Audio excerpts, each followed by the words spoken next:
Well, we finally spent the time and got all the hardware so we can test these props, get another day of testing. We didn't have the right stud length and no combination of nuts and studs were working out, and the spinner wasn't wide enough, drilled wide enough, the prop hubs weren't wide enough. So now we'll be able to get a test day, next flyable day, be able to get a day with the with the spinner in place. And of course each one of these props is just a little bit different, just a little bit quirky, and some are a little better than others under certain conditions. We're making up a database, and one thing has become very obvious early on here is, and we didn't really key into it until I got to fly this without the spinner. It really does need another half or quarter ounce of nose weight out of here before it's going to be really optimized.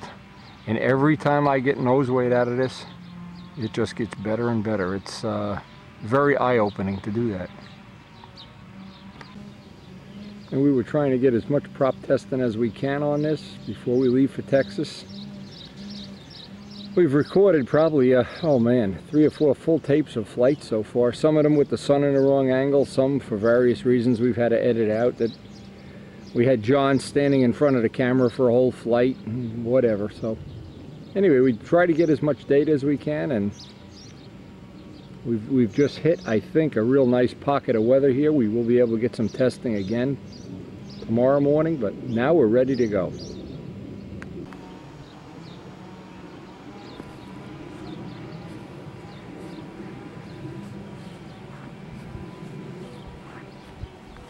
And I always take, at the end of doing one of these maintenance sessions, I always pull it apart, see what's, anything needs rubbing or leaking or any of that kind of stuff, and try to get it all prepped up. In this case we had to do that spinner, get prepped up for another session. But today I guess you can see what's happening here. We have a party for our next door neighbor Elizabeth's daughter. They're having a nice party, they're having a whole family over, and we're invited, so we're gonna load up the car and be ready to go out to the field tomorrow morning. And I guess in the background you can hear all the leaf blowers and all the everybody's pruning and planting and whatever. It's really a nice time of year here in the East Coast.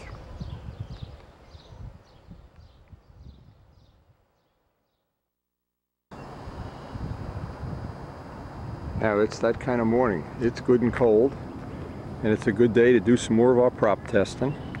What I'm going to do with each one of these, when it's cold I'll run them 1 or 2 flights. It'll probably warm up to 60 later. Run them 1 or 2 flights in the warmer air. Right off the bat, make a few notes on the back of each one, which is a little on the high pitch side or the low pitch side, which ones are just right.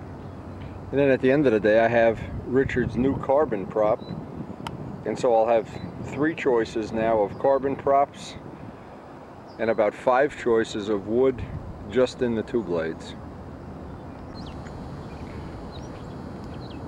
Now it looks like as I speak the sun is just starting to come out, which is nice. Nice little accessory, but it's always nice if we can run these things in the cold air and the warm air and various times. Now this prop, for instance, when I took the square one flight today, it had the look of going to be real good in warmer weather because it was a little bit faster than I wanted it to be. And again, we're running the motor about 8,400. So I'll make a couple of notes on the back of this prop. Had to get all this hardware squared away the last time. I have my old reliable. Always good to be organized.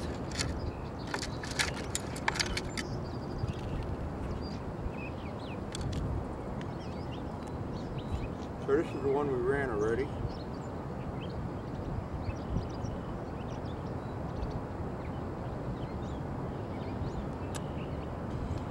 That lets me know that this one is done. Leave the pen out.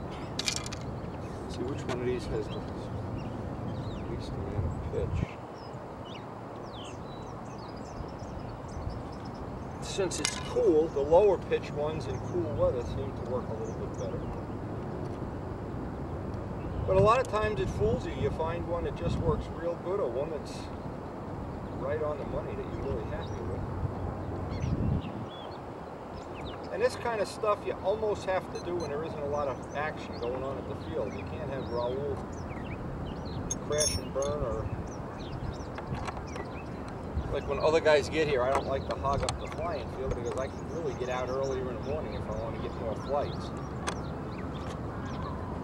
And unlike some of our illustrious flyers, I don't have any problem getting up in the morning.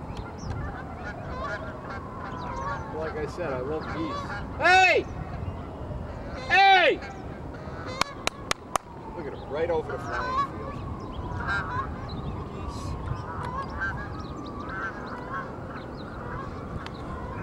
But anyway, this is going to be, I'm hoping, this is going to be a relatively good day for doing this. And it's even better if it turns out nobody gets here for a couple hours, because I'll get a couple hours of testing. And what you learn to do very quickly is interpolate. For instance, when you know it's cold like it is now, it's about 45 degrees on my little thermometer. You know that at 60 degrees these props are going to slow down. You know the fuel mileage is going to get a little better when it warms up, things like that. And of course in Houston the whole thing will be hit the reset button. And our objective is to try to even get one prop, and probably that first one is already there. It has a little bit too much pitch and goes a little bit too fast in this weather. Because what's going to happen is, as soon as it warms up, that prop will be just right. Or should be anyway. I guess we'll find out. But this again, it's hard to explain to people. Some people would enjoy a lot better putting on a prop and just go fly the plane. Well, it depends what you enjoy, I guess. And some people like to stay in bed in the morning. Not sure what that's all about.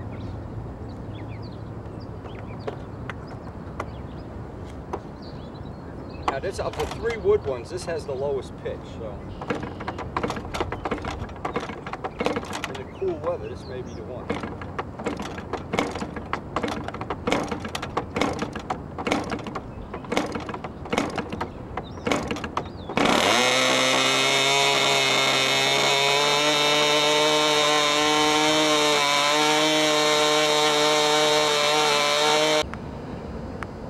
Now, as it always does, the rake tip props, the couple of benefits here, it unloads the motor a little more, which this motor seems a little more powerful with this prop, even though the pitch is very similar. And it's a little faster, something I don't want. I want to slow it down. And it seems to have just a little more corner, probably because there's less material out at the end of the prop arc.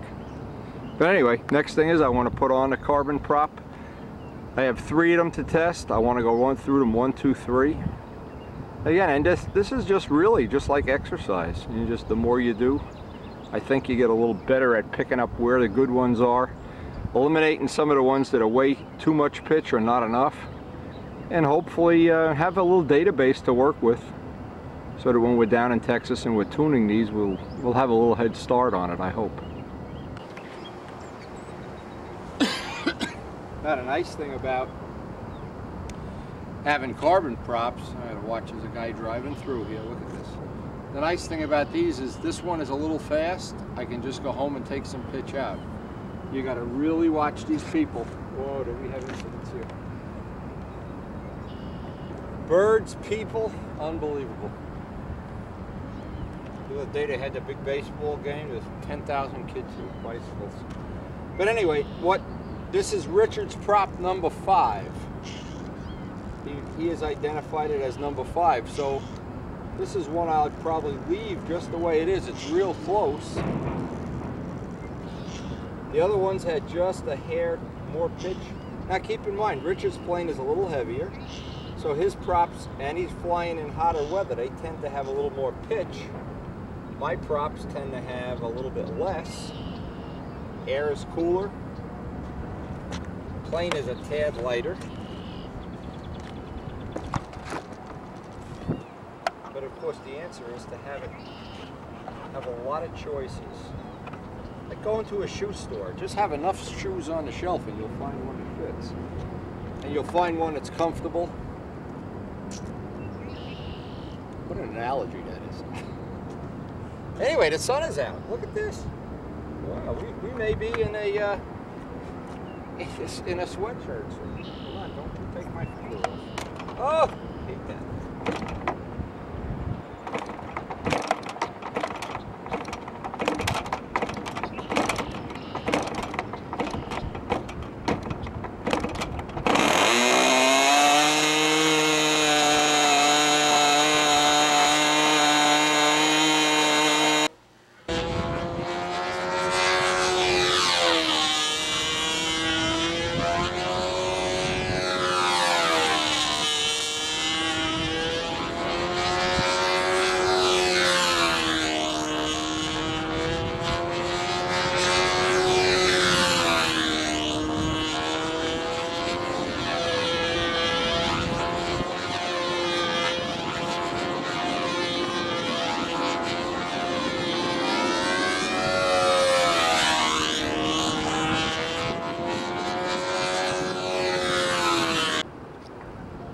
Well, it's cold out here. It didn't get much more than, never even hit 50.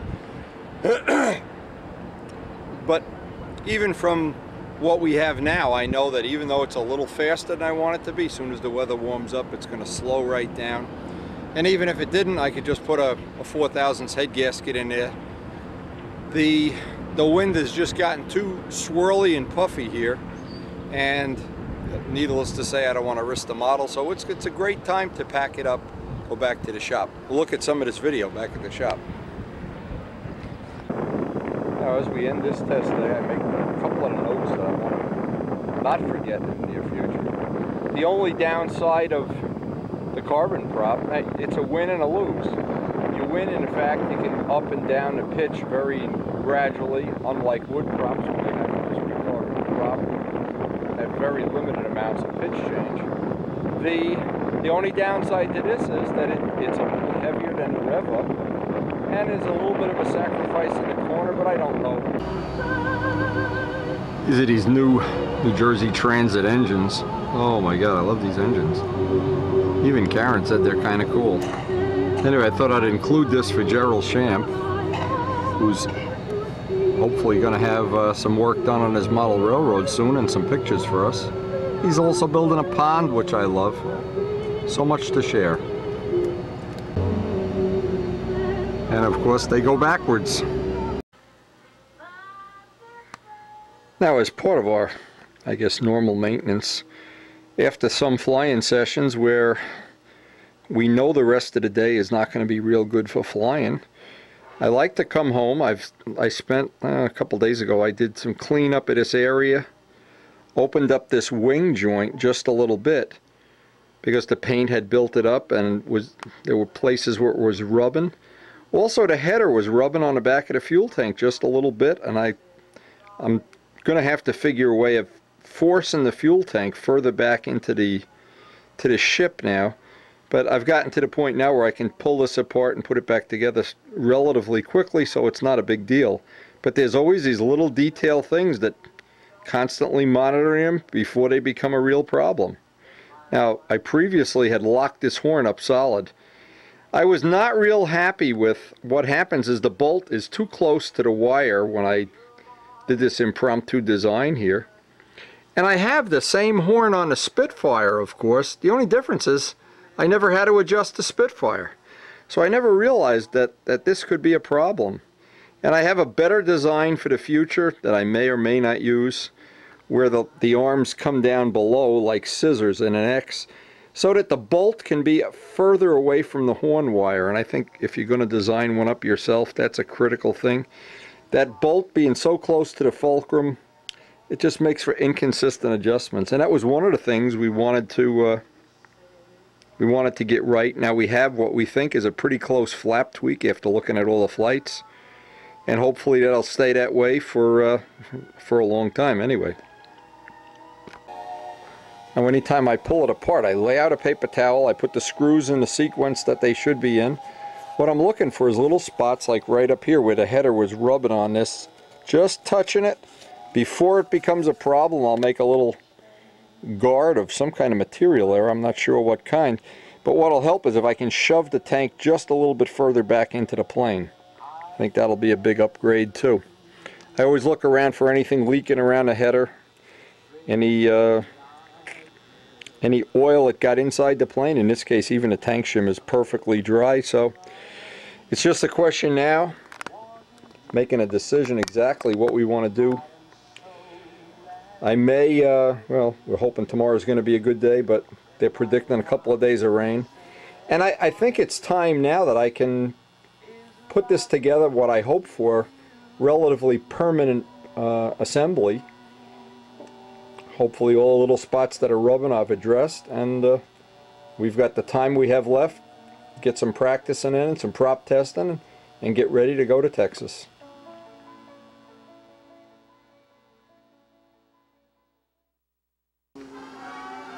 Now this is a picture that Keith Ferguson took. I had Reuben McBride made a poster. Actually, it's a pretty big poster. It's the size of the plane, in fact. Anyway, I thought this would be a nice little tribute to Les, who, along with John Cafaro, among others, put a lot of work and energy into this project, and now we're all enjoying flying it, seeing it, taking pictures of it. I'm going to look around tonight, see if I can get a frame for this. I know Les will like having this. Now today what I did, I got up really early this morning because I wanted to come out to the field, get a square one flight with the pipe we've had in the plane for the whole time, the twin stinger pipe. And I have a double baffle single outlet pipe that I wanted to try. And I wanted to try them back to back right at the field, and I wanted to try to get some flights, but the problem is right now there's no sun. You can see we've not gotten a choice day. Now what I want to do is I want to compare this with Richard's prop, of course. I want to start looking for combinations. Richard's prop, the wood props. This is a part we haven't had off the plane since the day we made it. So having a new pipe today, so it'll give us some new things to look at while we're doing, hopefully getting a day of testing, because we got storms coming through later today. And supposedly for the next 3 days we're going to have nothing but crappy air. We're going to find out. Now the conditions this morning are, it's really cool. Anytime you see me wearing this red sweatshirt, I have a sweatshirt underneath. I'm not doing it because I want to be a movie star. It's cold. We also had a funny thing when I was taking a warm-up flight here with the other pipe. We have a seagull, it's now a seagull of all things. She's very protective of this area, and pretty much for a whole flight she just kept this. In fact, she's back. She's chasing me. So later on in the day when I try to record some flights with this new pipe, if we do get some flights, they'll be right after this. One of the things that I need to watch for in the background is this gull. And obviously if you hit a gull, it's going to ruin the gull's whole day, not to mention mine. We're right in an area where we're near, these birds are nesting, these waterfowls, and they get protective of their area. Which I guess is nature's way of ensuring that we have more gulls. Anyway, if we get a couple of flights off of this, I'm still thinking it's too early to even set the camera up. Would like to get it. I would like to hear it. This is a double baffle pipe. It has two baffles in it, not one. Should be a little quieter. Should run at a slightly lower RPM. We've been running about 8,400. And Rich's prop, this is the carbon prop, a little bit faster, maybe 86, something like that.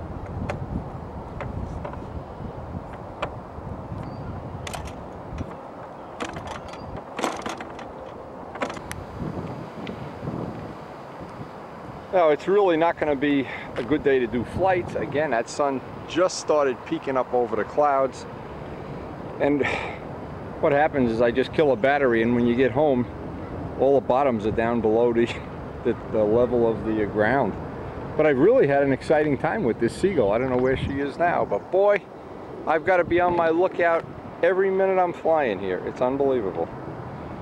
Anyway, here's the characteristics. The pipe has definitely got a little bit better mileage. Getting about 5 to 7 extra laps with this pipe. Of course, it's more restrictive, so it's quieter than the twin baffle one that we have. And that first baffle is closer to the motor, so it's a combination of things that we wanted to test it. We want to have it so-called in the bank, so and of course we want Richard to test it if he'd like to down in Texas. So what we're going to do is we're just going to fly out the rest of this day with the big pipe. I call it the big pipe, the big one stinger pipe. And hopefully, if the sun does come up, but or if the seagull comes up, I'm not sure. And you may even hear in the background, nothing. You hear them now. They must call to each other and say, "Hey, the guy with the Testarossa is here. Let's go fly over and make him crazy." If they only knew, they don't have to make me crazy. It's not that big of a job. But after losing the A-26, I am very aware of where the birds in the world are. And boy, the worst of all things is you feel bad that you hurt a bird. Or in the case of the A-26, that you've killed one. That feels horrible. Anyway, I am going to get the rest of a gallon of flying here. One way or another, the air is starting to come up already. The sun is coming up, the air is coming up. This getting here early in the morning when nobody else is here has been very productive, except for the fact that we got to watch the birds. And we only have about another week and a half left at this field, and then we're going to be saying goodbye. And the truth is, they don't have the fence up at the other field, so it may be that when we get back from Texas, we're not going to have a flying field. We're going to be up at the club field, which is a lot less productive in terms of testing and trimming than this is. But anyway, just makes you crazy. Hey, watch every minute of this thing. Anyway, I was hoping to get a couple of flights off the other camera, but unless we get more sun, it's not going to be real productive. Ouch! Not even flipping it and I'm getting hurt.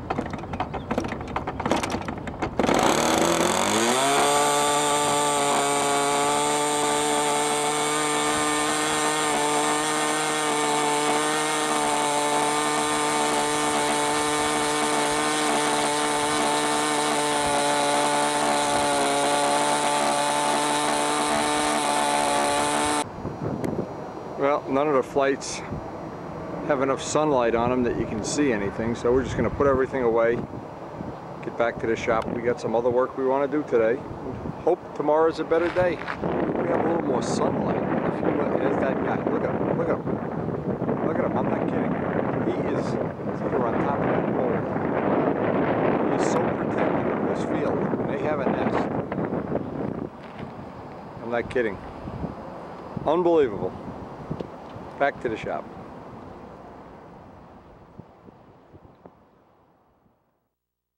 The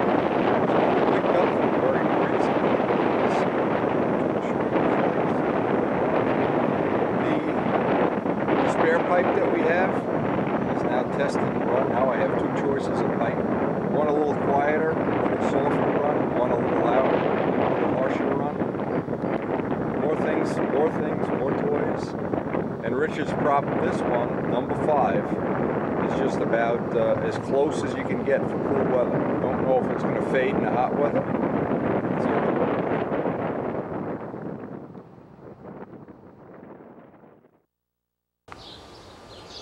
Oh, I get home from the flying field and look who's here to greet me. Hey, how are those chicks doing? Or those eggs? What are we doing today? Hey. What a pretty bird.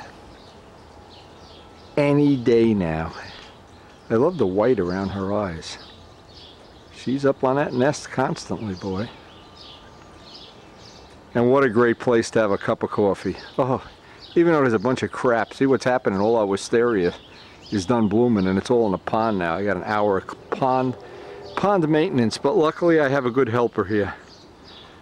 But somehow I feel a robin is going to be a union bird and not be wanting to help me. Hey. Hey. Up until we had this robin nesting here, I've never been a robin fan, but Everywhere I go now, I notice the robins. Alright, so we're going to do the normal maintenance and check that nothing's rubbing, nothing's leaking. Put it all back together and hope that tomorrow's going to be another flying day.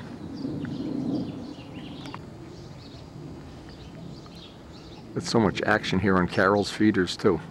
What a great way to come home to this. Now whenever I get back from a flying session, and especially if it's a short session like today, again, I put this on the video before, but this is such a critical thing. If you've ever looked at drag racing, for instance, they race a funny car, they come in, they change the pistons. Well, I don't go to that length, but I do like to take the plane apart. I like to look for something in the filter. We're still at the point where there may be something in the filter. I like to look to see if any little stuff is in the air filter. From time to time there'll be a little stone up there.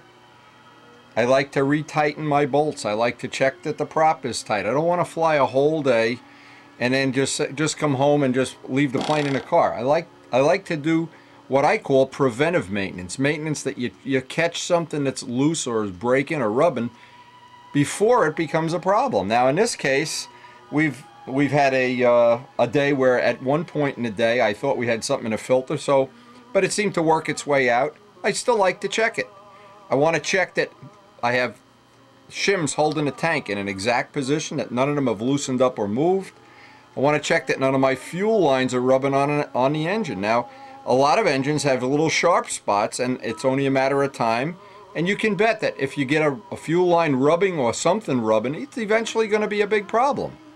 It's just common sense, common maintenance. These planes, especially this one, they come apart relatively quickly. It takes 5 minutes. I also then always take M600 and clean inside this belly pan.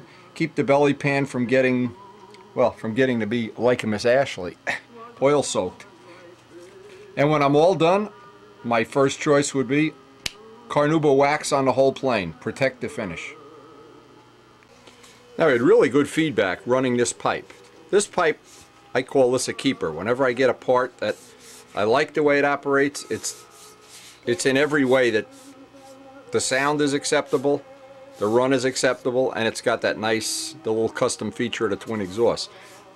But it's crazy to have one pipe and drive to Texas and there's a hole in the pipe or it breaks or something, and then you're at a point where you're screwed. You lose your day of flying, or you lose your afternoon either at off-field or anywhere. So the point is, at some point in time, I'm even going to have a third pipe, a fourth pipe. Put the spares away. Always have a part, put it on the plane, test it, run it. In this case, a couple of days, maybe even one more day. Leave the zip ties and the coupler on. Leave the safety wire on. This is ready to install. So if I need to change this at the field, or I just want to experiment, it's plug in. It's not, oh, I got to find a coupler, I got to cut the coupler, I got to put the little clamps on. This can be exchanged and changed in a matter of seconds. And it's just like anything if you watch drag racing and you watch how they work on those funny cars, they actually have a cool thing with funny cars that I like. I guess a lot of people do now, even the motorcyclists. They have a toolbox for changing a head, another mechanic a toolbox for pulling the transmission, another mechanic a toolbox for working on a blower with the wrenches they need to do that. Now, I was thinking of going to that level of having a toolbox, 2 or 3 little toolboxes, one that you take to the flight line, a battery, prop wrench, glow plug, maybe the few little things you need up there. Another toolbox for things you're going to do maintenance at the house. You know, I prefer working in the shop. I don't like working out at the field with dirt and dust and geese are pooping on me and all kinds of things are happening.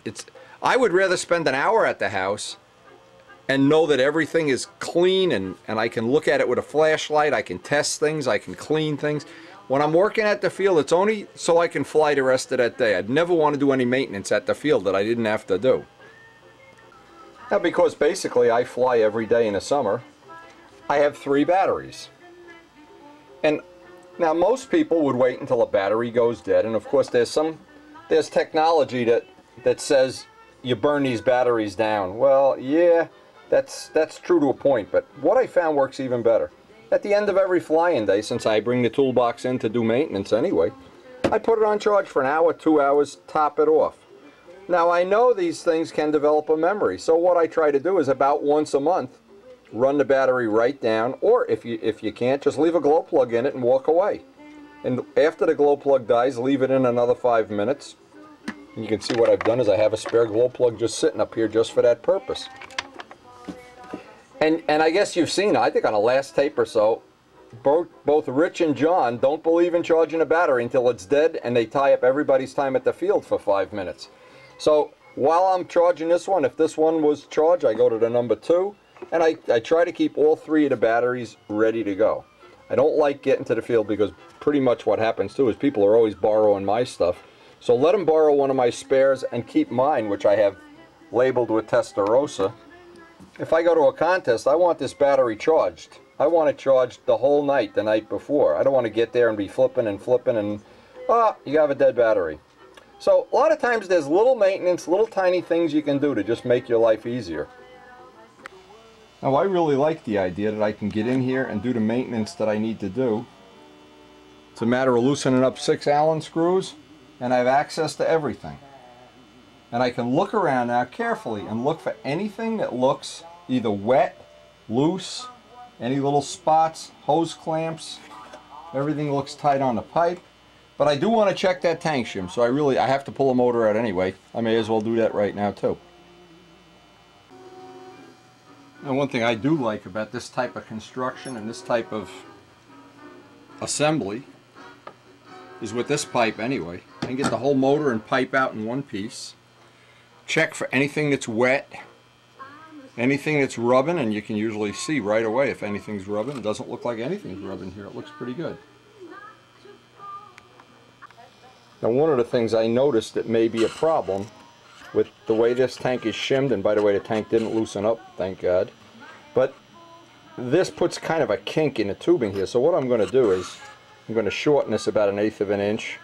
Carefully make sure I don't get anything in any of the tank vents, of course.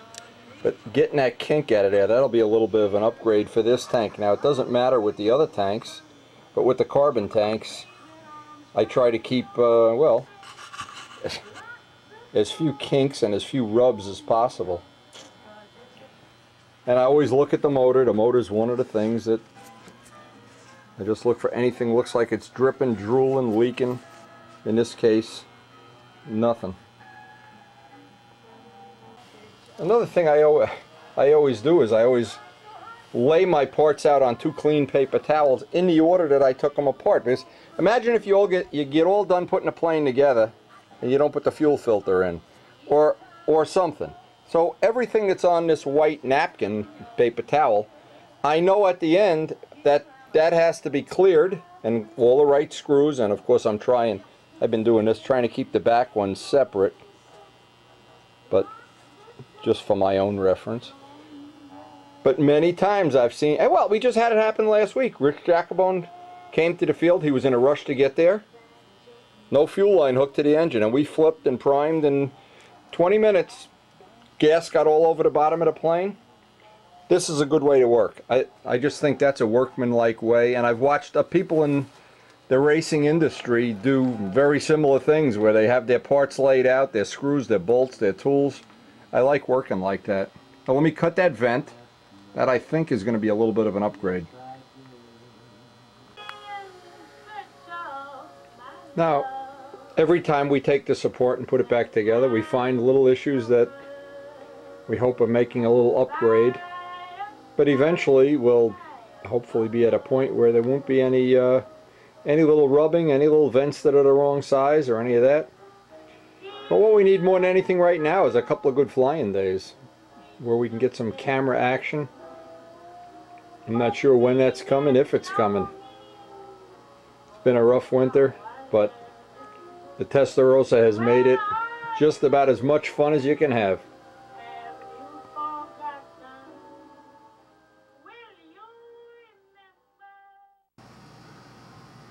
Today, Rich Oliver got back from Texarkana, where he flew this ARF. It's a, I'm not sure, he sent some other pictures of it. It's an ARF RC ship that he converted to control line, put a bell crank in, and we're gonna obviously see it and maybe get to fly it when we're down in Texas. This is one of the things John Hill and Rich went to Texarkana together, and I'm not sure how this flies, but it looks pretty cool.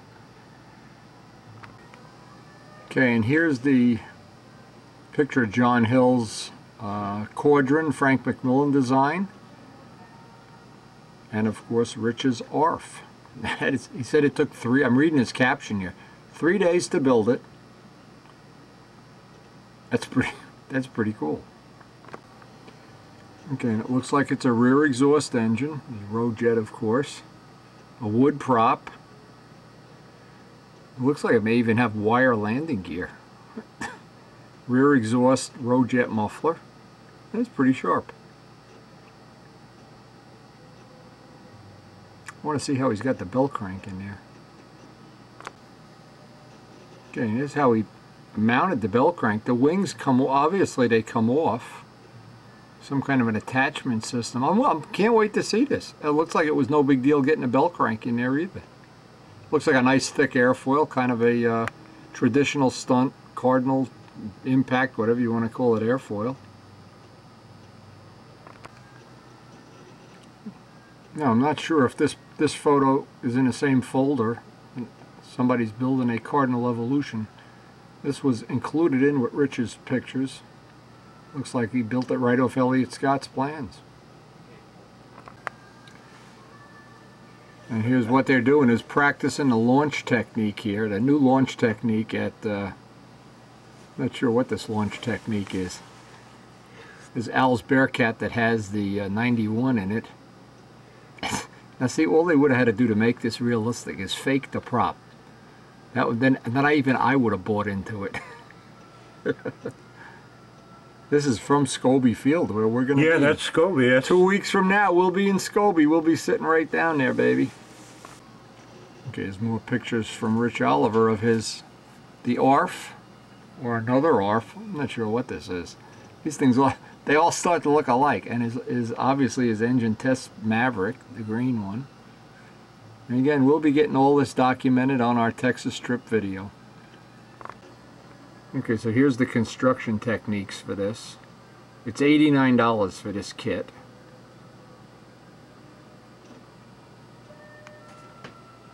So much for the builder to model rule. This looks easier to build than that Ukrainian thing. So I guess if anybody wants to buy one of these, the proper thing is to just dial up Rich Oliver, 1-800-Gillies, or however they say that. Pretty cool. And here's the radial, RC type radial motor mount system on a, looks like a cast case 61. Not exactly hard to figure out. We may have to add one of these to our Air Force here.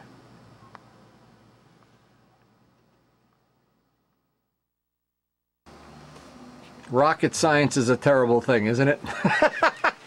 Wait! He's got Wait! a 4-page formula to figure something out that I know an easier way to do it. Just go get the fuel jug and put 3 ounces of fuel in it. How hard can that be? What are you trying to figure out? How much fuel goes in this much of a tank? Is that what we're doing? I want to get an accurate reading, yeah. 12.4 cubic inches equals 7 ounces.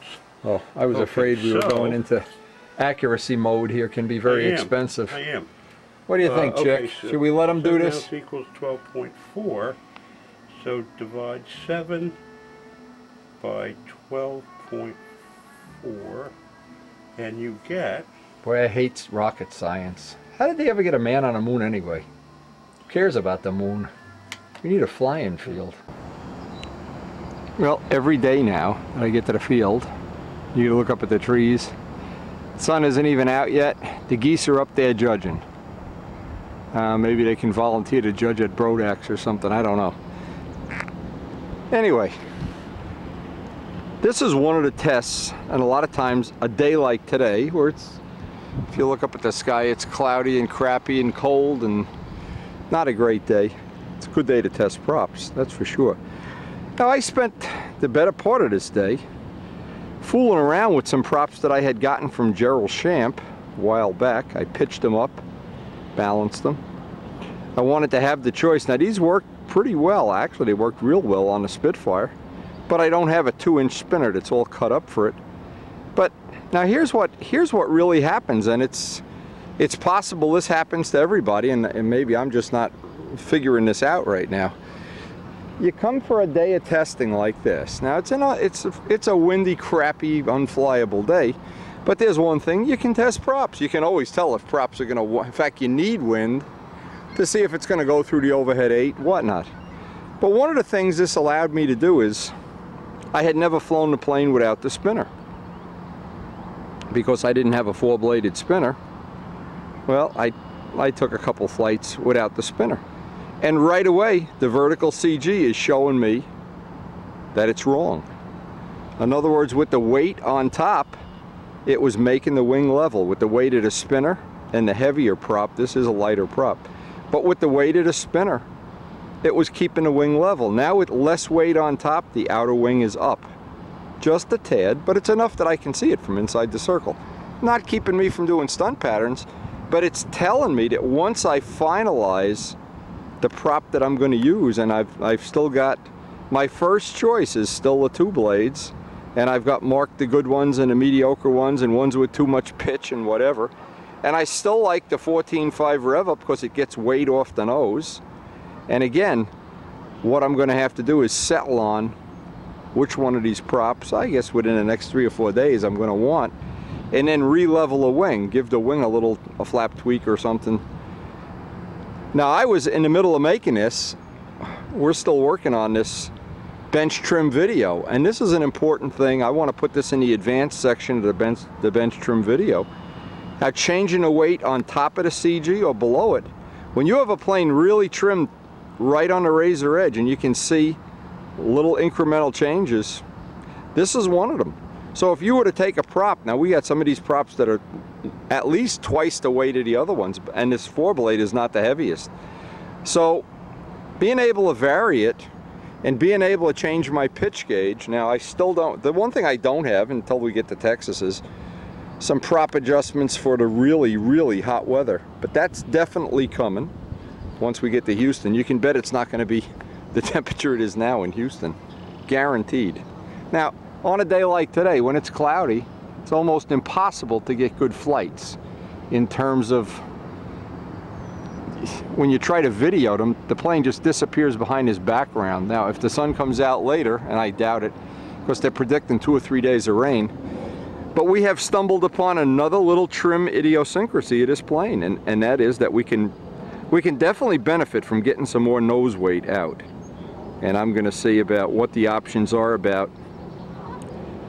Well, the wood prop is the lightest. That's one thing, and possibly the little spinner that goes on. Bob Zambelli's going to be up here this weekend. That little spinner nut is steel. Maybe we can come up with something made out of aluminum or something a little bit lighter. Even a small amount. It's amazing how little. And it's because this plane is relatively light. Heavy planes are less prone to these erratic adjustments, but when a plane is this light, it's just under 62 ounces with a wood prop. What happens? Every little incremental change shows in the flight. Anyway, we're going to fly this day out and then go see our friends the geese. I'm going to drive over there later and I'm going to see if they have a nest or they got young or something going on, because they sit up there and squawk at me all during a flight. It's unbelievable. And it's, well, the reason I'm kind of putting a push on here, we're supposed to be looking at 2 or 3 days of solid rain. And a lot of times what that means is my rental property immediately goes underwater, and that ends modeling for the next couple days. So we're going to go back to the props at the end of the day, have the prop that wins the fly off of the day, and then get back to the shop. And even on days when you think you're not going to learn much, sometimes it's ironic. You just stumble across something that you really weren't expecting to find, and this nose weight issue is becoming a dominant thing of trimming this plane out.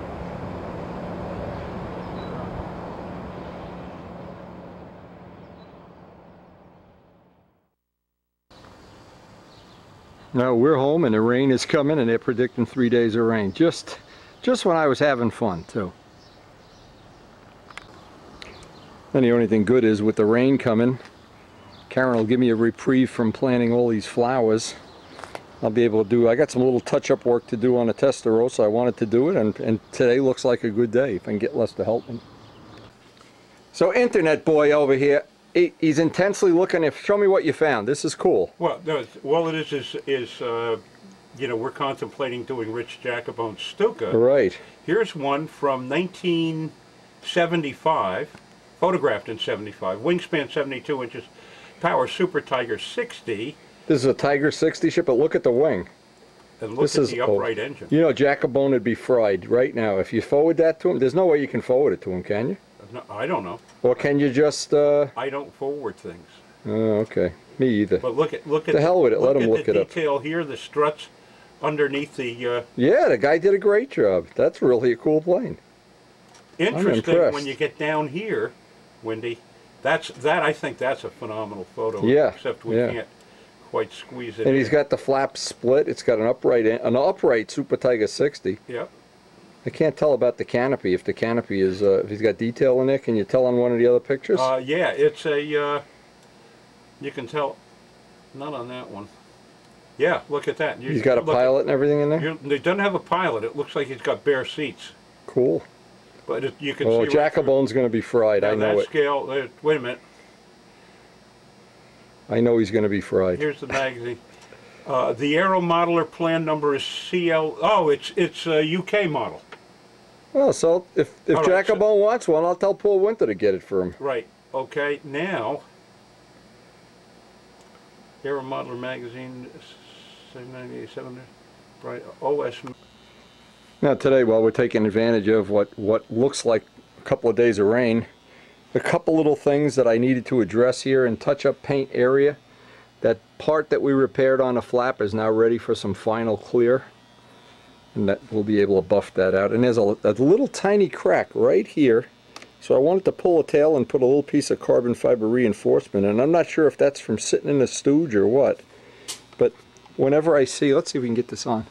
Whenever you see a little tiny crack, see the little crack? Once I see something like that, and this is the reason, and I go over it over and over again about do the maintenance, look, wipe the plane off, clean it. One of the things, if you find a crack like that, you can fix it a lot easier before it spreads or oil gets in there. In this case, nothing gets in there, so it's not even an issue, but this little flap thing that we repaired, I wanted to get 4, 5, 6 coats of clear on it, let them dry out, and then put some final clear on it.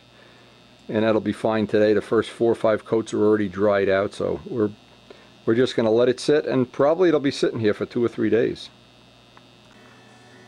Now here's one of the things I was concerned with at one time. I thought maybe this whole thing would fill up with oil. Not a drop. Not a drop. I thought it would constantly oil my push rod. I'm going to have to grease it. Everything's dry as a bone in there, and I want to look inside and just see what I can do about that little crack. Maybe I'll get some fiberglass in the inside there. It doesn't look like anything structural is happening, it's just a crack in the paint. But these are the kind of things it's always better to check. Now you might be wondering what that awful music is. Les is addicted to Stuka Stunt. He's give up modeling. It's not Stuka Stunt. He doesn't build, he doesn't fly, and he doesn't drive his vet. He just sits at Stuka Stunt 24 hours a day looking at Stukas. Now one of the things that we have really come to appreciate in spades is how sensitive this plane is to the nose weight. And so this is the last of my 14.5 rev ups, and I want to put a finish on them just to protect them, make them look a little nicer. And Rich Oliver made me some little tiny Ferrari decals, so I'm going to try to make this prop a little nicer than average. As long as I'm painting today, anytime it rains, I can just get some of this painting done and some of this touch-up. Again, the trick with all these wood props is get them balanced in raw wood and then balance them each time we put a coat of finish on it.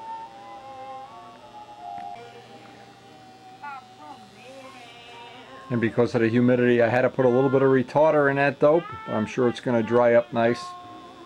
And it's supposed to rain all day tomorrow anyway, so it won't even matter if we got to leave it dry for an extra day. But what I'll do is I'll just leave it dry. What I did the last time is I put it out in the sun. That was a big help. Only problem is we don't have any sun now. But doing this constant maintenance and checking things and Hopefully it's going to result in get all these little kinks out of the plane before we get down to Texas. Now we had 3 days of crappy rain and crappy air, and we're just itching to get back to the field and see if it's underwater. Number one, it's finally stopped raining, and a lot of times right after it rains you get some decent flying air. Not always though. Look at this, look at the blooms. That rain just brings out all the flowers and the blooms. Oh my God, lucky us. Now on the way to the field there's a lot of flooding. It's taken me a lot longer to get to the field than it normally should. Yeah, it's the usual suspects. I don't know about the air either, but there's plenty of water everywhere. Just what we need for a day of prop testing. Unbelievable. I can't wait to be in Texas where it never rains. I don't even know if we're going to get any flights today. This is pretty depressing. In fact, one thing's for sure, there's no crowd here today. Oh yeah, it's flooded, it's a mess. So this is what our flying field looks like. Well, actually where the field is, it's not bad. But the rest of the parking lot's a mess.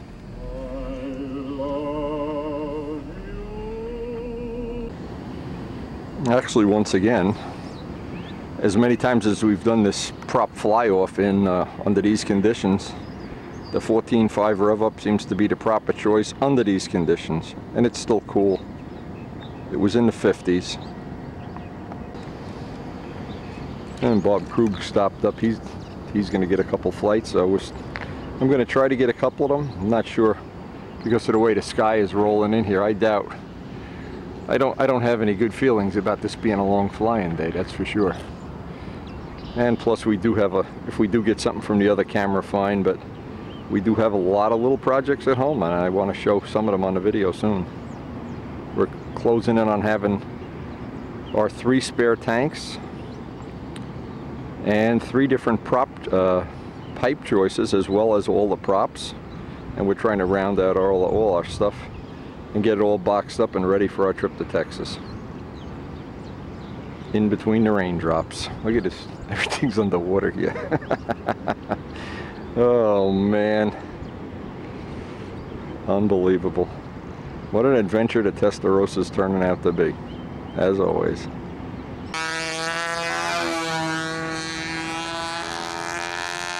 Now, a year ago, one of our club members, Bob Krug, was, I guess, I don't even know if he was learning the pattern or didn't know the pattern, or he was flying with us on a part-time basis. He's since bought up a bunch of old planes. This is Lampione's old plane. And he's gotten pretty serious about practicing and getting his plane dialed in. And he got a little award from the club this year for being the most improved flyer. And it's not a bad idea if you're looking to learn the pattern or looking to upgrade your skills, as if there's some old planes available, even if they're not in prime condition.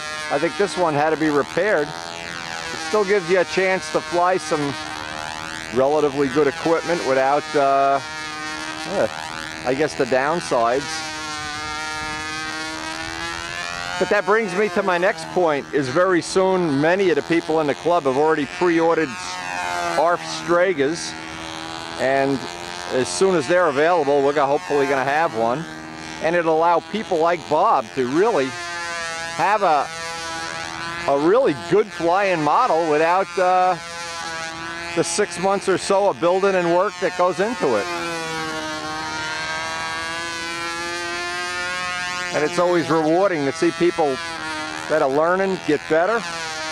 It was one of the biggest things I enjoyed a couple of years ago when Brian and Mike were learning the pattern, and they were kind of having their own little rivalry who could get better quickest. And I don't know, I'm not sure even now who won that, but they both learned very quickly.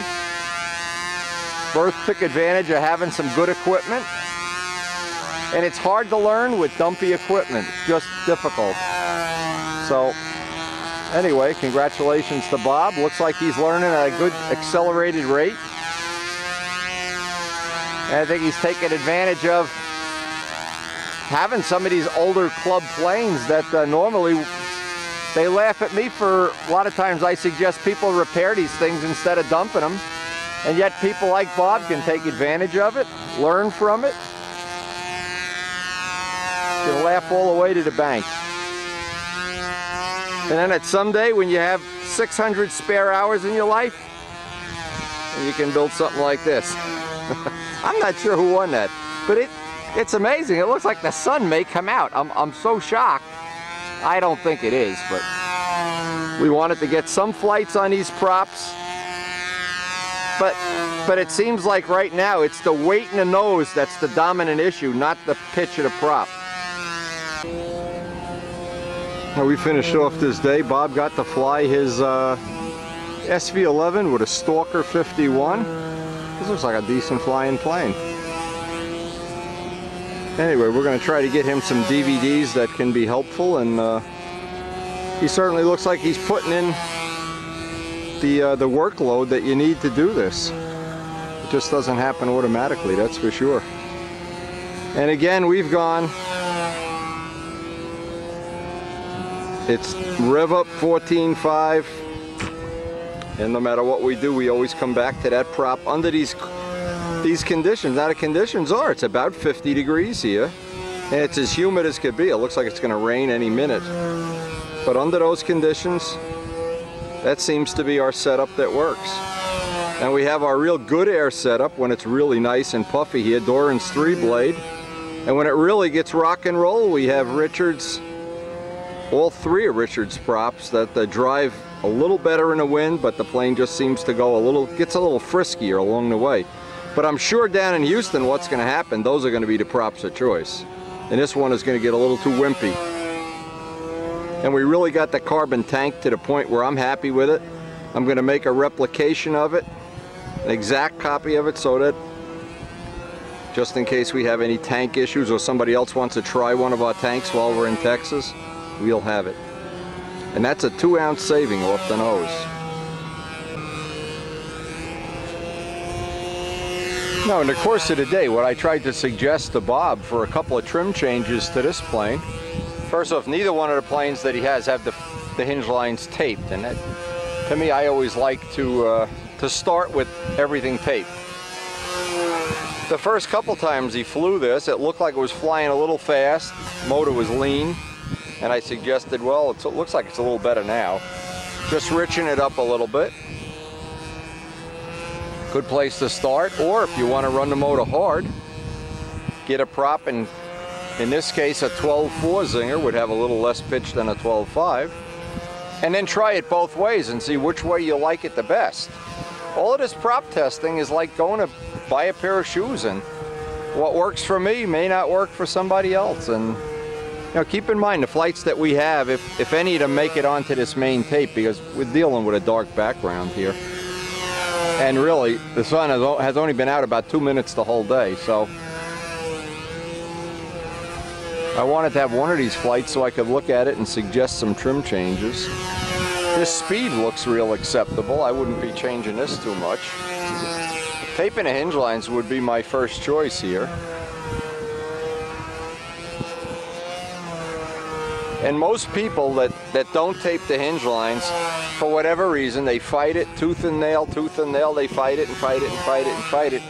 And then one day they do it and they say, oh.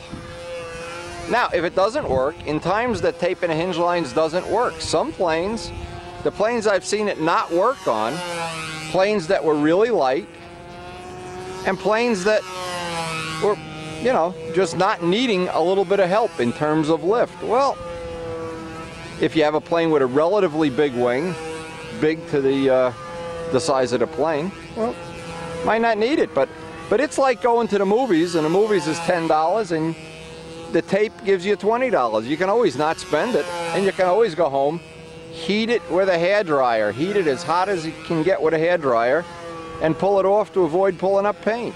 A John Brodak trick. And one that's worked well many, many, many times for me. The only time it doesn't work is when I get impatient at the field, like I've done already, and pull up some of the paint. In which case then you have what we all know as the fun repair of the day. But anyway, I feel optimistic that Bob can learn from the interaction. And having some DVDs to go home and watch is going to help him. I know it is. Because there's a lot of, like the 101 basics, you can pull right off the DVD, and the next time you go flying, it makes sense. The muffler just came off.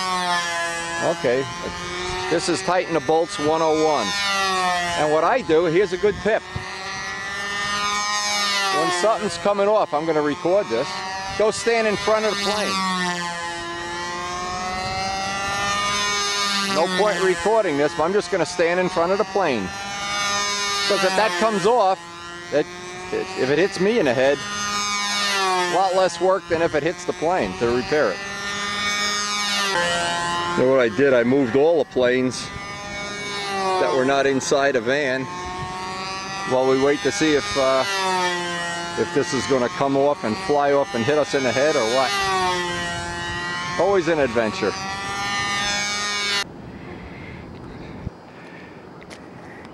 You know, as long as it can't slide backwards temporarily, but you know what, just ask Linda or what's his name for a pipe mount. They're $2 and you'll avoid all that. Is that going to hold it from going backwards? You know what you even could do, for crying out loud, is pull it up toward the motor. Take it from that stinger and go around the motor. Whereas it you know what I mean? If it can't go back, it can't come out. It only comes out. And put a couple of tissues so it doesn't wear a hole in the tank for the rest of the day. Well, it's not gonna. Does it mount to something solid there? Oh, okay. Yeah, okay. And that's in there with epoxy and stuff? Yeah, yeah. That's unbelievable that there's nothing holding the muffler in. Well, that's the new world's record. The world's lightweight pipe mount. Yeah. No mount at all. Just let it flop around.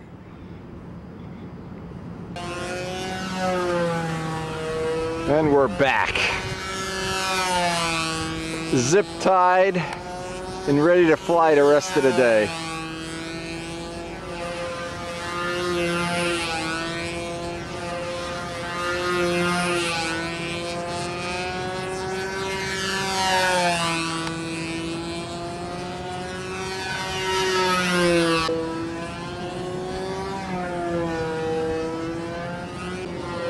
Now here's a collector item I haven't seen in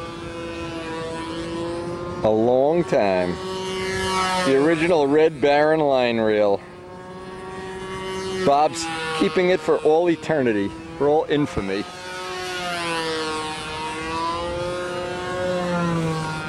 And it was right at this field right here that the Red Baron ended its illustrious life. Now I'm looking forward to going home and seeing if any of these pictures I shot, what I did, I wanted to use these puddles of water to lay the plane in and get the reflection of it. I'm not sure, I'm not anywhere near a pro photographer, but I hope one or two of them come out. Looking for some nice pictures that we can hang around the shop. Now, a very surprising day that started off cloudy, rainy, full of puddles, and wound up being a real a gallon of fuel good flying day. And we can go home today and look at some of that footage that we shot, but that was shot early in the morning. I burned up the batteries while it was kind of dull out, but boy, it sure sparkled out into being a nice day. Enzo would have been proud.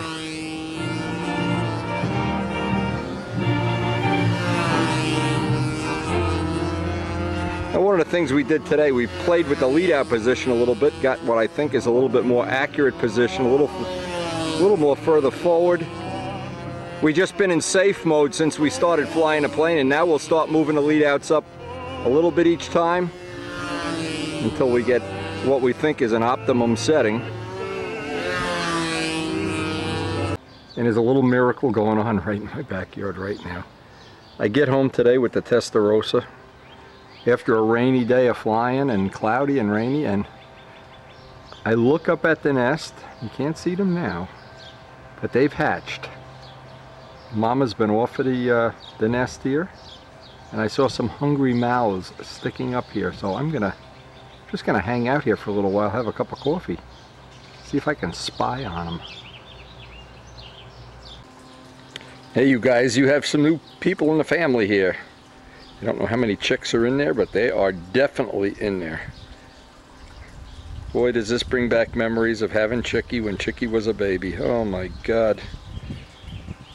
God, sharing my life with that little guy was such a thrill. You can hardly explain it. I've got a tear in my eye just thinking about it today, seeing those baby chicks. And their life cycle is just starting. And Chicky, if you're up there in heaven looking at us, I did a nice little tribute to you here, my friend. I hope you like the little memorial we made for you. Boy, I can't wait to see those chicks. Wait till Karen gets home. Oh my God, she's gonna flip. What a great way to end the day at the fly-in field. Now there she is. I'm in a garage. I'm spying on her. Gathering her little bugs and little things that she's eating. Come on, you should be feeding those babies. Look at this, like Chicky's watching down on her. Yeah, she is feeding them. Look at this. Look at these little faces. Watching she gets her tush off of here. Oh my God, I wish I could tell how many there are. Karen is going to flip out. The last time we had baby birds in they were right by our feeder. It was absolutely a miracle. Unbelievable. For 2 weeks we just couldn't stop looking at them. Look at the baby. Look at the mouth. See, she knows I'm here. She's a little tentative.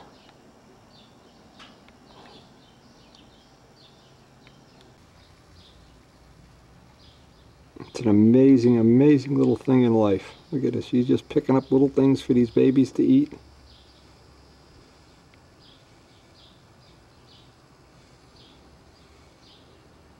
Oh my God, what a life. What a surprise this was. I called Karen at her job and she just flipped out. She couldn't believe it. Look at him. Look at that chick. I wonder how many are in there. Like Jacques Cousteau here. Now don't tell me there's only one chick. There better be more than one chick here. Oh my God, this is so much fun. I should be downstairs balancing props or doing something, making some more tune pipes. The heck with it. Well, luckily for our robin, we put out plenty of seeds for these birds and food and everything. But we're going to be monitoring this every day now. Oh my God. I just can't believe it. This is so much fun. And my neighbors takes the same joy in it that we do. We all love to see the cycle of life.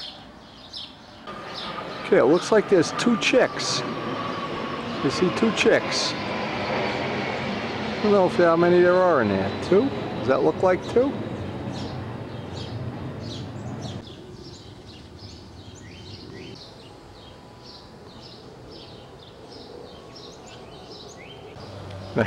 I remember feeding Chicky every hour on the hour. Oh my God, this was so much fun. Anyway, we still have our obligation to plant before we leave for Texas. We're still going to get a couple more fly-in days, I hope. And we're going to watch, actually when I get back from Texas, these baby robins probably already will have fledged.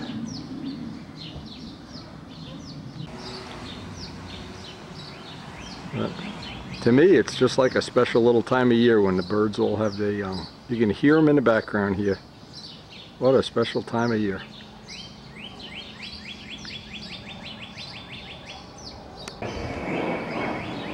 Anyway, we've been buying these things with like balls of seeds that hang up. Boy, we have really attracted the birds with them.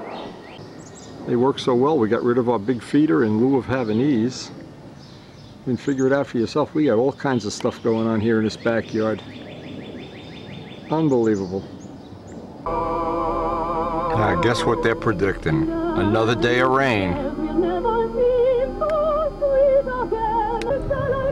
So let's hope they're wrong and we're going to sneak in another day here. You never can tell. Now we're already out at the field and Joe hasn't even got a flight yet. And we've had 2 adventures. We have a hawk. What do you think that was, a hawk, Joe? Look, there was a hawk. No, that was a hawk. I got to get a picture of him. He was. Yeah, saber hawk. He was following that plane right through the square 8 or whatever it was. I couldn't believe it. Anyway, we had 1 bird adventure and 1 Harley adventure. Now we got a guy. It's funny. I'm going to try to get a picture of him later. Maybe this is him. No, it isn't. There's a guy learning how to drive a Harley here. Now there can't be anything funnier than a guy learning to drive a Harley.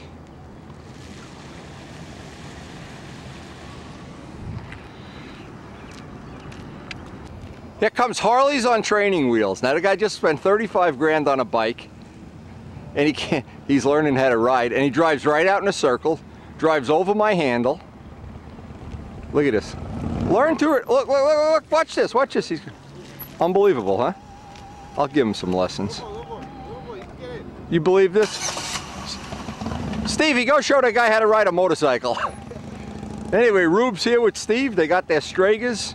Joe's got his plane. It looks like we got some flyable air. Let's see if we can learn something today. Joe's going to start off with the 4-blade door and prop. Well, I don't know. I brought all the props for him. And the hawk kind of prefers the Testarossa. He says, yeah, I think I'll go eat that Testarossa before the day's over. Maybe I better not say that in jest. And once again, the weatherman said rain all day.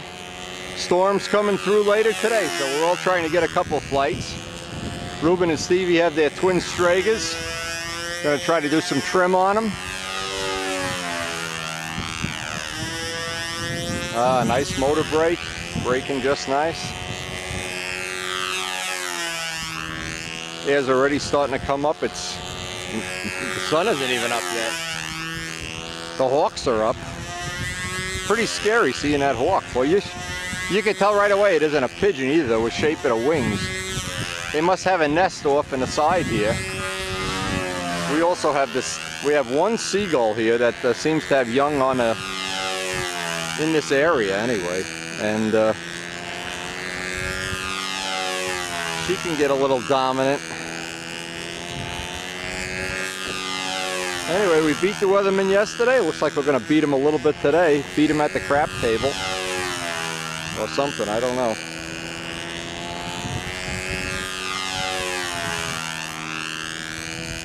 This has a nice sound. It's got that rear exhaust carbon muffler. Nice engine brake. Roadjet 65. Door and 4-blade prop.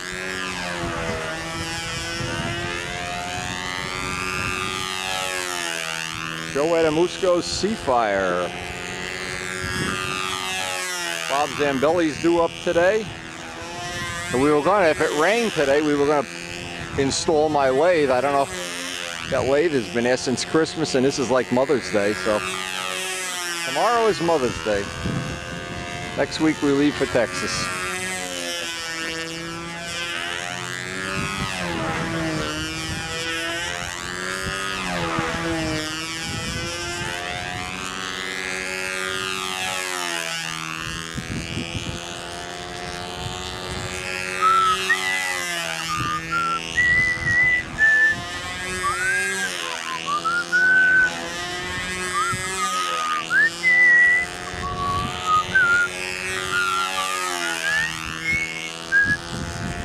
And I guess Mr. Jacobone is getting some extra Z's today. Usually he's here at the same time I am in the morning or earlier. Or maybe he's being a good guy and going and getting his wife a Mother's Day plant or something. Now last night while I was out, Karen was at a baby shower. I went to a garden center.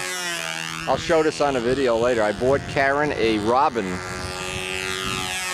for our garden. We have a instead of all cardinals, we now have orioles and robins out there. This thing looks like it has a great corner. Again, relatively new planes. We're going to try to do some trim. I'll try to explain anything we do on the tape. Ruben has certainly, as a contributor to our club over the years, and done me a million little favors, and I'm glad to pay him back with a day like today, or actually anytime he wants. I brought all my trim stuff. He's already got all the trim DVDs, so between it all, we'll get to see some progress today. And it was great yesterday. Bob Krug really is making some progress.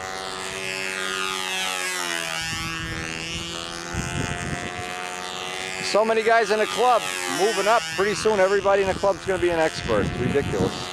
We're going to have no beginners.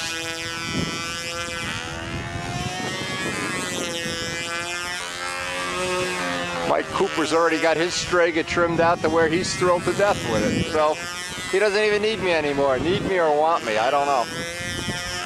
I'm being put on a back burner. When Joe finishes his flight, I want to show you what the sky's looking like. It's getting real gloomy over the city. It's looking like one of those scenes in the End of the World movies. But we are going to tough it out today.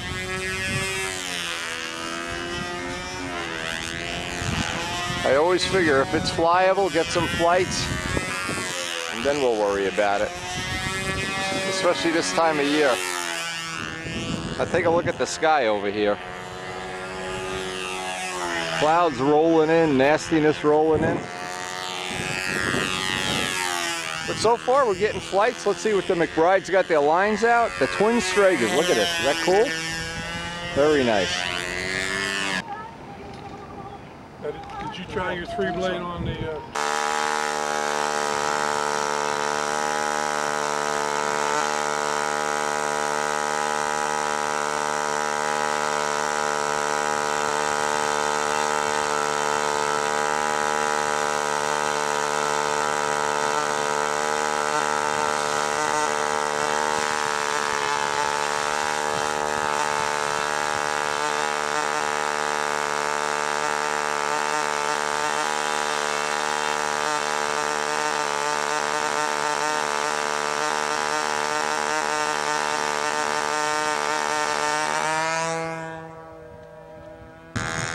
We're checking for the wing level. It's up both ways, so the first indication to try would be try a little more tip weight. That's certainly always worth trying. Nothing bad ever happens except you're going to drop the wing. Anybody can see that, so. And if anything, it looks like it's going fast. You have a prop with a little less pitch.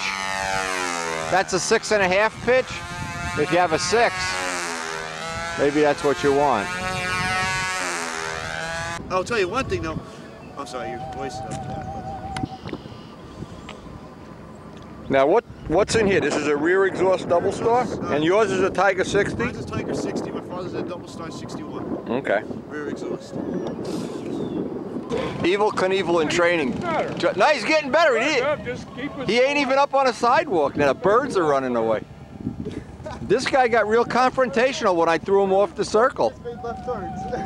You know, a lot of these guys, when they buy a Harley, they think they're going to turn into Peter Fonda overnight. I don't know if this guy's going there. We just got to watch he doesn't drive out onto the circle. Practicing here. Well, look at this. Now there's two of them. They're going to come attack us. Hell's babushkas. You don't want to practice on the turnpike or the intersection. Yeah, he's got a training buddy, I guess. Unbelievable. There's an adventure a minute at this field. This guy's just learning too. Look at the feet. Check this out. Unbelievable. I think before the day's over, we're going to see some action here. You can wear a lot of shoes out doing this. Now, you don't back up. There's no reverse in a Harley. Come on. Look at this. Unbelievable. These things are like 30 grand now around our area. Unbelievable. Come on. Pop the clutch, man. Here we go. What's disappointing is, and we're really not nasty to these guys, but they drive right out. There's red barrels there. It's all blocked off with a big do not enter sign. They drive right over the handles, right over the planes. The Harley Training School. Rube, I think both of them could use a 1/4 ounce of tip weight, and while you have the lines off, let me check the vertical CG. Maybe some of that is the vertical, you know, you need heavier or lighter wheels. We can check that real quick. All right, carry a deck, baby. Yeah, it's almost like carry a deck. This is a carry. Check out. If you hear me yell, you'll know that Hawk is back. He's checking you out. Hawk-o-matic.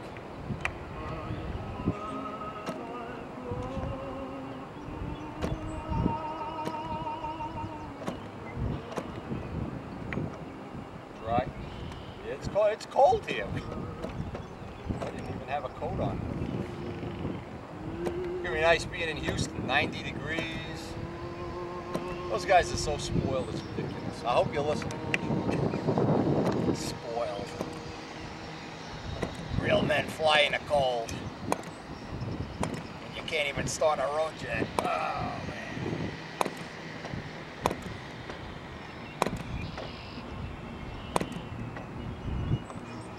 Still dry, yeah. It's...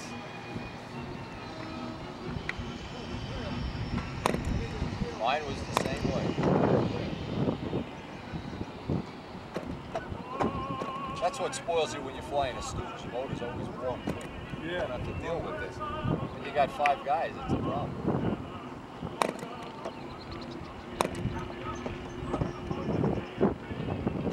It might be colder out here than it is.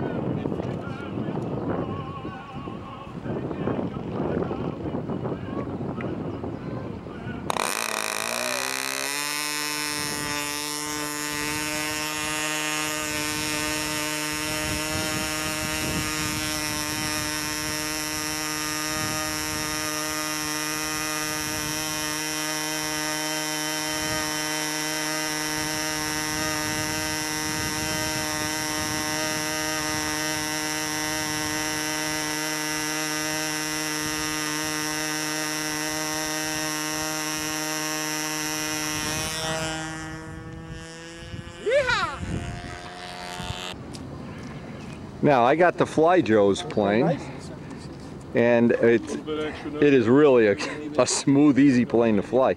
Needs a very slight tab on the bottom of the outer wing. I'm just making notes for myself and for Joe, who obviously have the tape for reference.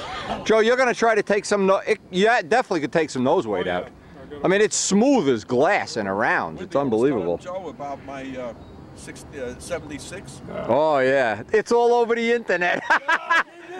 I saw it on.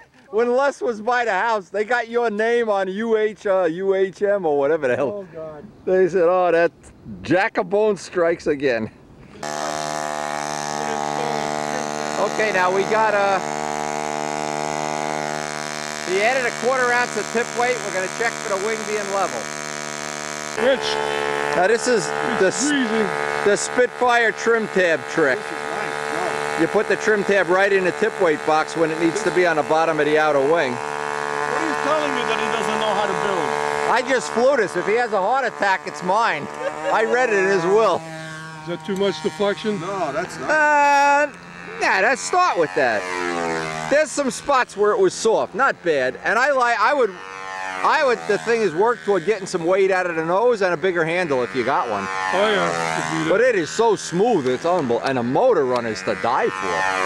Man, what a 2.4. Look at this fit. You rascal. Eat your heart out.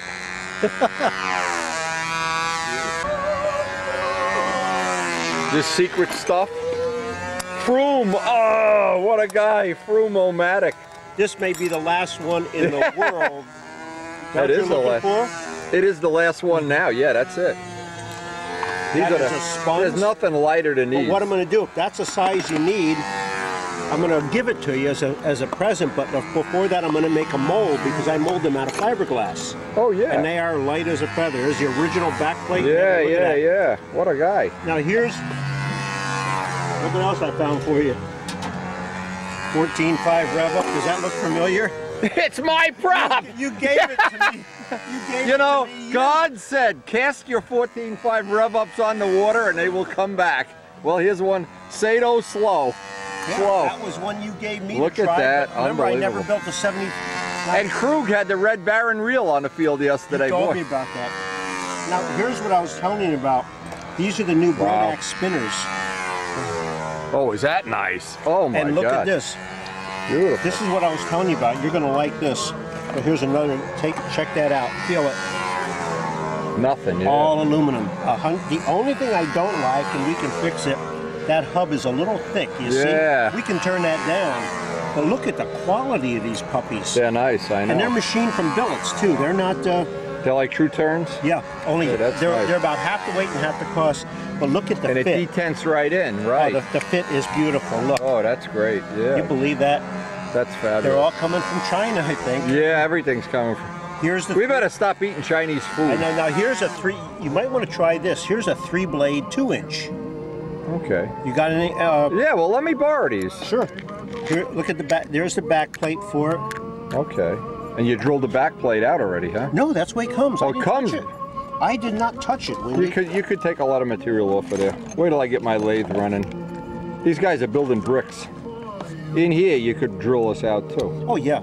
Now there's the prop nut for it. The only thing I suggest, and look at this one he's got too.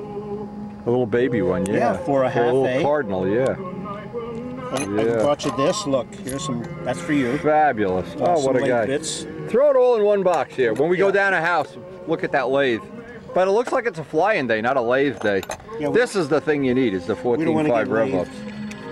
Anytime you see these, Bobby, price is no object. I see them at flea markets. Yeah, but even if they're ratty. Ah, the old guys are all here. It looks like the weather's hanging in for us so far. We've been here about 3 hours and nothing bad's happened yet. So the heck with the weather, man.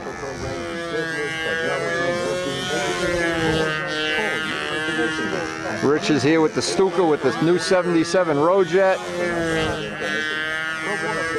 What a day it's turning out to be. It looks like the McBrides are getting their stuff pretty well dialed in. I think everybody's going to win today. And we still have the puddles from the other day here. The only person who isn't here is my Robin. Rich is really happy with the 77 Rojet and the Stuka. Boy, did that change the whole character of the plane. And a nice thing, it's a bolt-in. It just replaces the motor that was in there. Drop-in fit. A little toy. What do you got in there? The 4-stroke? 4-stroke 26. A 26? OS 26 4-stroke. That may be sold if we get enough good. That may be sold just like you see it, ready to fly with the motor, everything. It'll come in a box. The wing comes off, and all you do is you put the wing on with 4 screws, and it's ready to fly. You don't have to paint it. You don't have to build it. Nothing. How much is gonna that go for? 5? Pardon me? 5? How much does that go? More? No, less. Wow. We figure probably.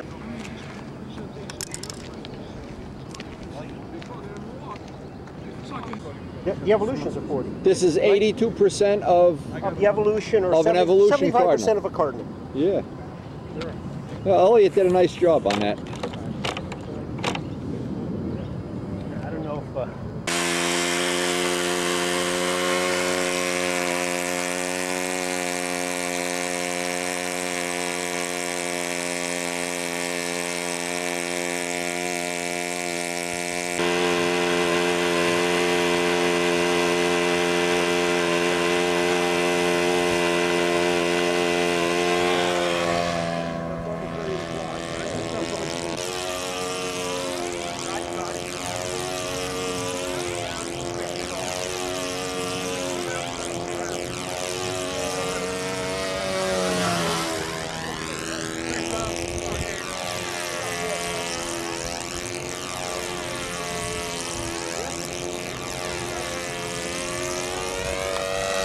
Flies good, huh, John?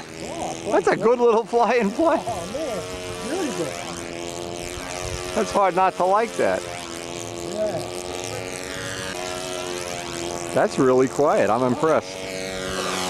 He had this motor in some other little profile they were flying it a lot. That flies pretty good. I don't know. It flies damn good.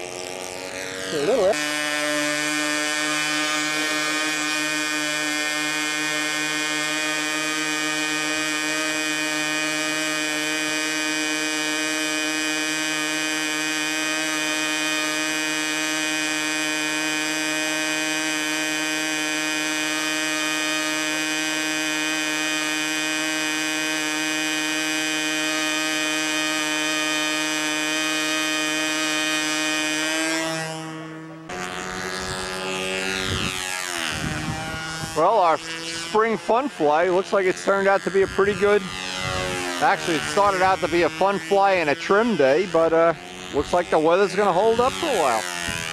And we're just gonna go until the raindrops kick us out. And it looks like the poor lathe is getting put on a back burner again. Oh my God, this poor lathe is never gonna get put together. Anyway, from flying Joe's plane, now that I've flown it, it needed a very tiny amount of tab. It was up inverted, very little. Might be a CG issue, in fact, and not even a wing issue. Joe has the controls set up to his feel, which is relatively slow, relative to how I have the Testarossa trim. Reuben McBride got his wing pretty level, and he had a little bit of a starting issue with the double star. I hope the air filter is going to cure that. Stevie McBride's got a little more tip weight in there. It looks like the wing is level, and he's as happy as a robin that just had babies. The two Stragers look nice over in the parking lot together too. We have two new guys that we've given them the information for the club. Be nice to see if they actually have been here 3 days in a row now. They've been here watching me fly alone. They were here yesterday when Krug was here. This is one sweet flying plane, and listen to that motor run. That is, I'd say it's right at the level that Kent Ticer's plane, when you fly his plane, the motor run, you walk away shaking your head. It runs so good.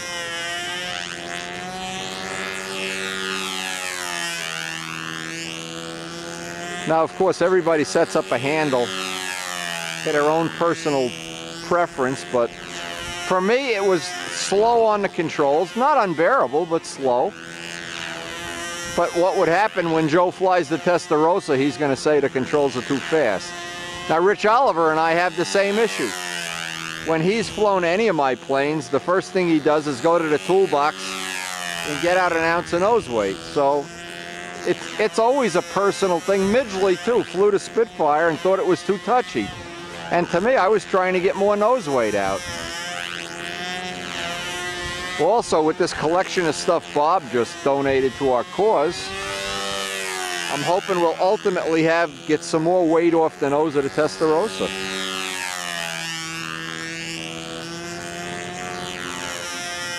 But again, all of the things, you can bet if 10 flyers get together, no two are going to have exactly the same feel at the handle. Some people trim the plane a little nose heavy, a little tail heavy. But and my role in this is to try to help the guys get it in the ballpark quickly. And then the fine tuning they really have to do for personal preference. But get the wing level and get the motor 2.4 in the way it should. I guess it's something like a shoe salesman that gets the shoes that fit on your feet with the gauge, and then you got to walk around and see if they're right for you. Anyway, I think we're going to have a great summer of flying. This Seafire really is a good flying plane.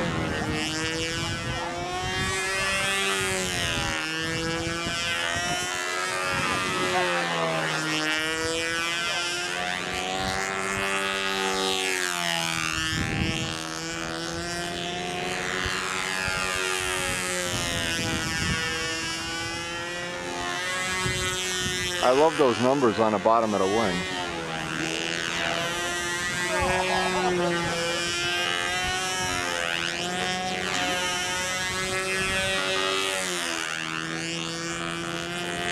Joe Adamusco.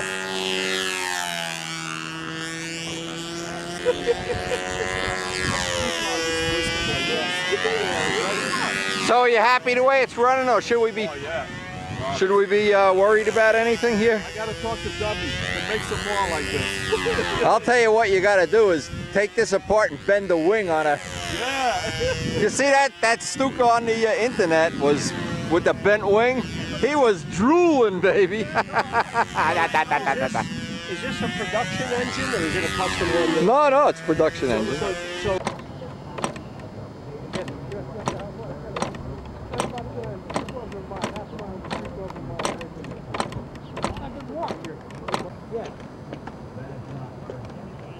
What the beauty.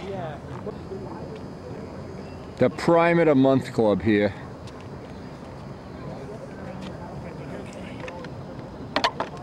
Oh, I don't like that. Oh. Ooh, uh-oh, uh-oh.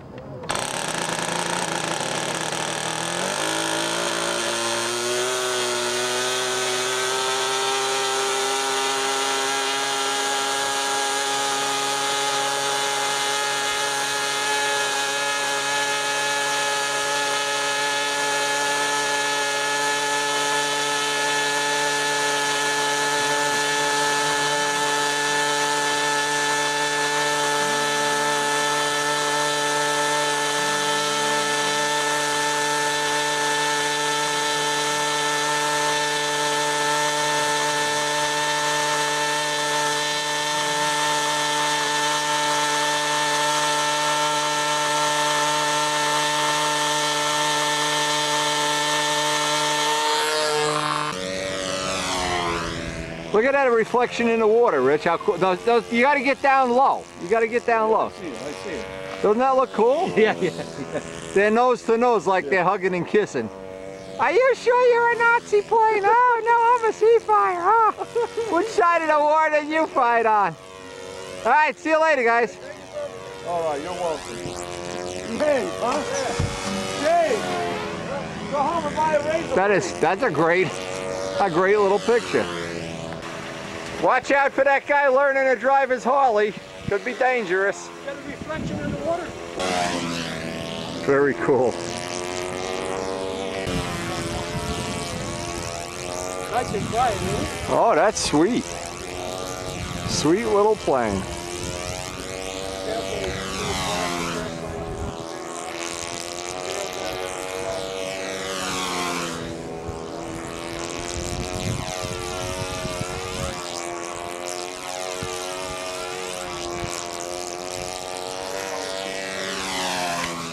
You gotta watch these birds, here they come. Oh man, every time I see one I get nervous. They are all in mating mode.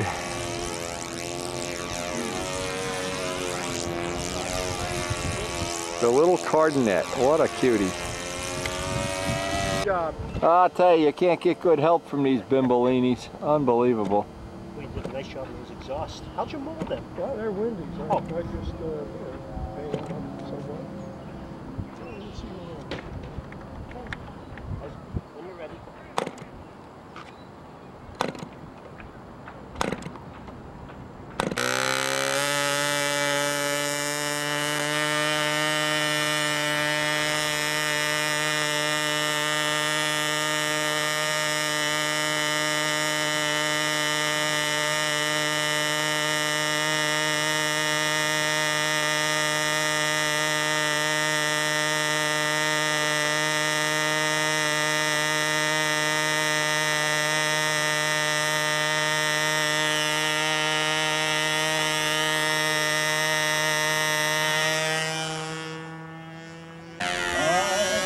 Now we're going to tape the hinge lines up on a little cardinal, even though it looks pretty good without the hinge lines taped, but worth doing, always worth experimenting. And it looks like the weatherman has been wrong again, at least for the last couple hours. By the way, the hawk is returned. If you can see, he's up on top of the building. There's two of them up there now. They're circling above the building. I don't know what's going on there. These are the hawks that chase planes. Look at the size of this guy. And they really do attack planes, but here he's coming over this way, in fact. And there's another one up here. There's actually two of them. They cut right through the cast. This is a great little trick. Look at this. Little Windy watch. Right. takes the caster oil right off, especially if you don't have a pipe engine, if you got to deal with wiping a whole model off. But That's if great. you have wax, it won't take the wax off. Ah, That's a good tip. Now we're going to tape the hinge lines up, so you would want to clean it with either M600 or something.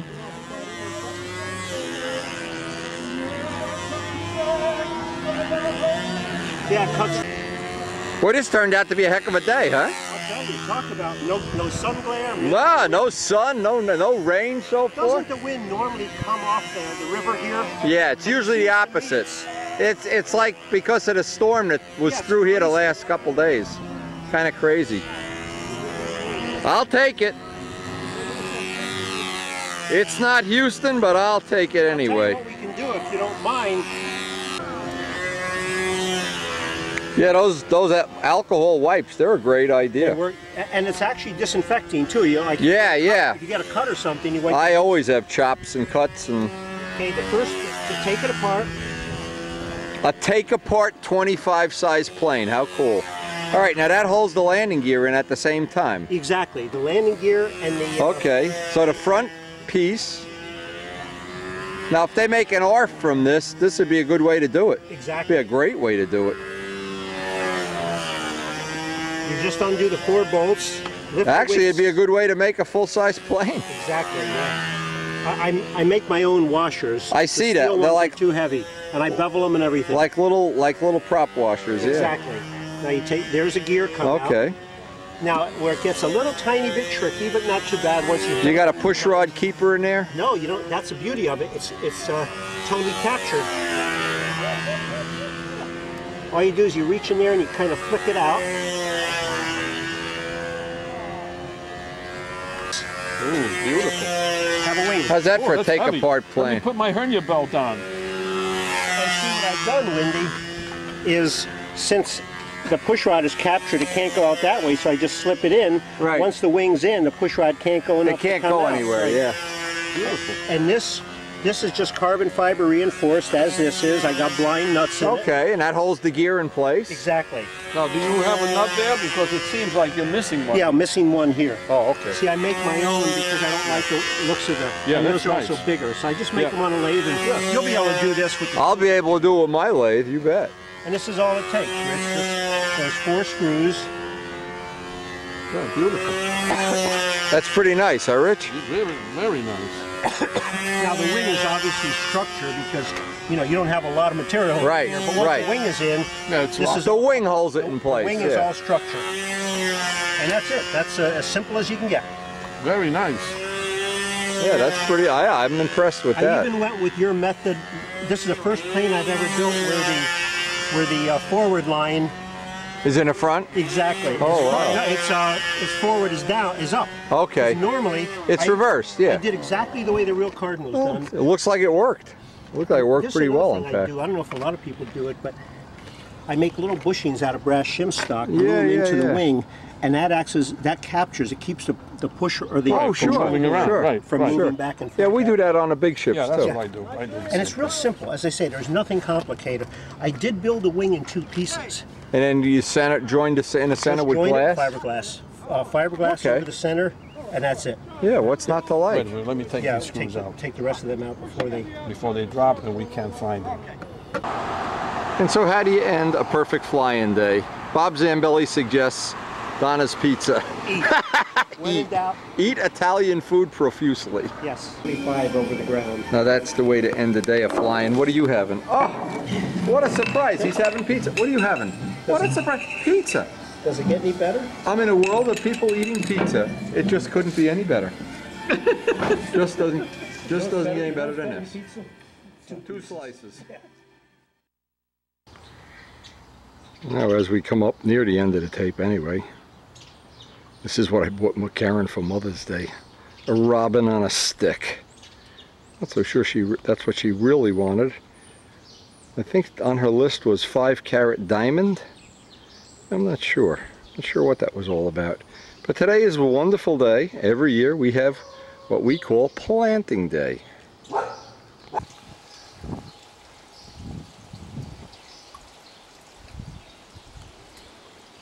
Oh, what a day this is turning out to be.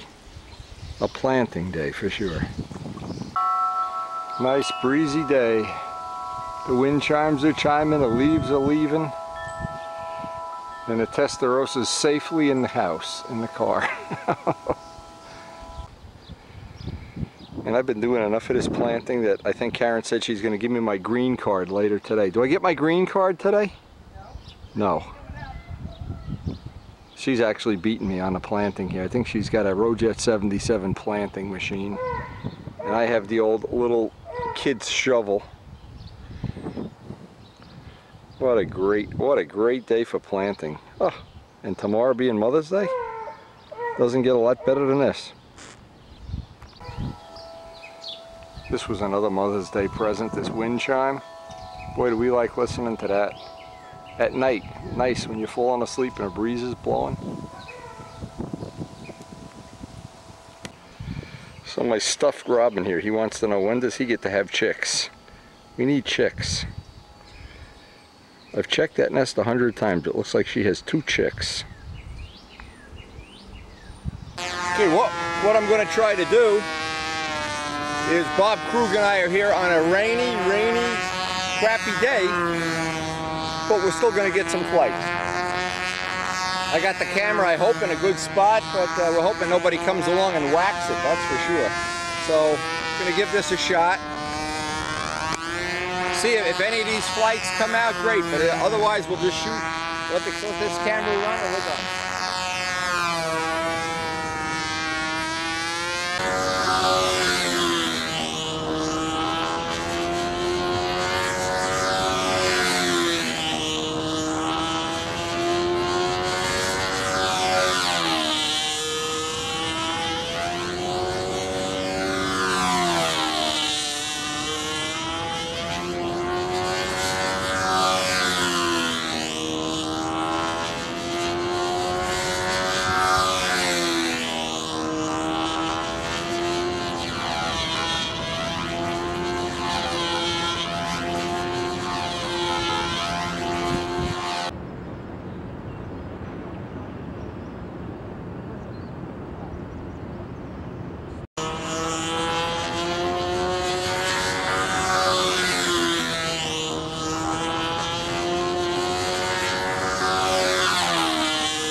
And boy, I can't wait to try this.